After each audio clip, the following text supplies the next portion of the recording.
Hi dear! Rest day ko today and it's time for hot ramen. Pero bago ang lahat, sagutin ko muna yung question niya. Sabi niya, hi ate, genuine question po. Is your accommodation, electricity, and water po ba free? Thank you po. Teka lang, naiwan ko na yung cellphone ko. Dear, based on my experience, walang ganong free dito sa Japan.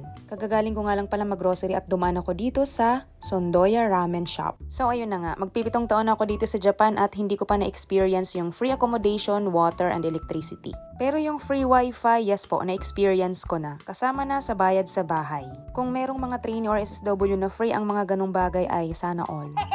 Nakapasok na pala ako dito sa Sondoya Ramen Shop at ito ang kanilang mga menu. Mukhang masasarap ang mga ramen nila dito at first time ko ditong kumain. Meron din sila ditong free na ganito. Hindi ko alam kung anong tawag dyan. Napakalinis ng area at meron din ditong malamig na water at meron din mga chopsticks and mga condiments na pwede mong gamitin kung gusto mo mag-adjust. At ito nga palang in-order ko na set na partner ng ramen. Napakasarap talaga ng tsahan or yung fried rice nila dito sa Japan. Ay, sorry, natapon ang tubig. For the clumsy naman ang Jaya Deer na yan. Kailangan nating punasan na yan. At eto na nga pala yung in-order kong ramen. Para maiba naman ay tinry ko yung ramen na may sweet corn. At hindi naman ako nagsisi. Masarap pala yung ganun. Masarap naman yung ramen dito sa Sondoya. Hindi lang siguro ako sanay sa masyadong thick yung broth. Rate ko siya 8/10. Anyway, shoutout pala sa may mga free accommodation, water, and electricity dito sa Japan. Sana all. Kung meron man, sana all.